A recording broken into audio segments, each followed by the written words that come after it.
मुझे लगता है ये चुनाव सिर्फ इस बात के लिए हो रहा है, जो मेरी छोटी समझ रही है क्या अनुसार, क्या समाजवादी, नावेद भाई, क्या समाजवादी पार्टी लोकसभा चुनाव में जो उसने मोमेंटम गेन किया उसके पेस को बनाए रख पाएगी कि नहीं?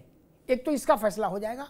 दूसरा, लोकसभा में जो भाजपा ने खोया, भाजपा ने उसको दोबारा पा लिया कि नहीं, इसका फैसला हो जाएगा। बाकी सब चीजें बहुत नॉमिनल है, बहुत छोटी है।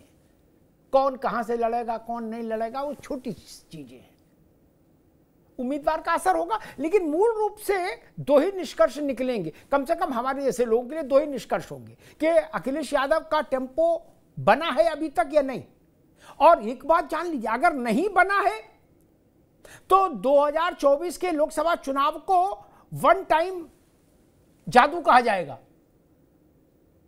है ना, कि एक बार तुक्का लग गया। वो तुक्का नहीं है अशोक जी, इसके लिए सपा को इस बाय इलेक्शन में वैसी ही जीत दोहरानी होगी ताकि ये एस्टेब्लिश हो जाए कि हमारे साथ तुक्का नहीं हुआ, हम मजबूत हो गए। और वैसा वर्षा भाजपा के पास भी वही स्थिति है। सारी किस्सा कहानी बेकार, निषाद क्या कर रहे हैं, जयंत क्या कर रहे हैं, फर्क नहीं पड़ रहा। मूल बात है कि भारतीय जनता पार्टी के पास जो कमजोरी थी लोकसभा चुनाव में, उसने उस कमजोरी से अपने को परे कर लिया या नहीं। नावेद बाबू गलत तो नहीं कह रहा।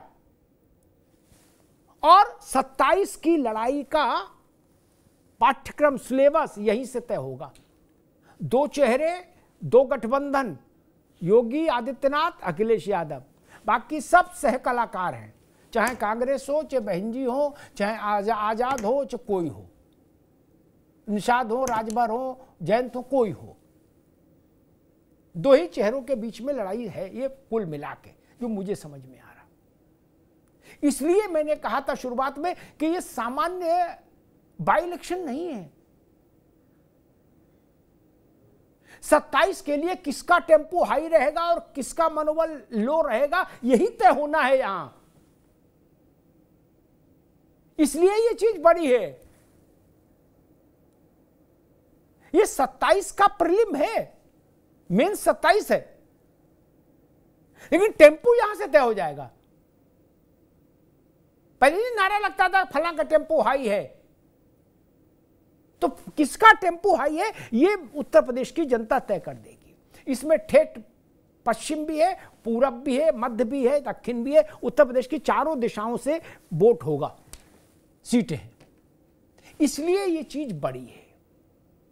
कई बार बाई इलेक्शन सामान्य होते हैं और कई बार बाई इलेक्शन बहुत विचित्र होते हैं। ये विचित्र वाला बड़े महत्व वाला बाई इलेक्शन है। ऐसा ही एक बाई इलेक्शन इस देश ने देखा था नावेद बाबू, जब हेमवती नंदन बहुगुणा चुनाव लड़ने गए। बाई इलेक्शन, इंदिरा जी प्रधानमंत्री थी, आधा दर्जन मुख्यमंत्रियों को ड्यूटी लगा दी वहां, क्या बहुगुणा को हराने के लिए। बहुगुणा जीत गए तो नारा लगा था हिमालय का चंदन हेमवती नंदन। सामान्यतः बाई इलेक्शन को लोग, बहन जी लड़ती ही नहीं थी बाई इलेक्शन, वो कहती थी बाई इलेक्शन में काहे को दिमाग लगाएं, उससे कुछ हासिल तो होता नहीं। लेकिन इस बार बहन जी भी लड़ रही हैं। और एक चीज अगर मैं नहीं कहूंगा तो मुझे लगेगा बहस इनकम्प्लीट है। मुझे ये भी देखना है, और जो लोग पॉलिटिक्स को समझने की इच्छा रखते हैं उनको ये देखना होगा कि क्या बहन जी जिस बुरी स्थिति में लोकसभा में चली गई, वो स्थिति और आगे कंटिन्यू कर रही है या कुछ प्लेटलेट्स आगे बढ़े हैं, कुछ इम्यूनिटी वापस आई है बीएसपी की, ये भी देखना होगा। और बीएसपी कितनी सक्रियता से और कितने प्रभावशीलता के साथ चुनाव लड़ती है, इससे बीएसपी की जीत हार पर फर्क पड़े ना पड़े अशोक बाबू, दूसरों की जीत हार पर फर्क पड़ सकता है। नहीं, बीएसपी का उम्मीदवार अगर कहीं 5000 वोट भी ले गया तो हो सकता है परिणाम प्रभावित कर दे। मैं नहीं कह रहा हूं वो जीत जाएंगे, लेकिन वो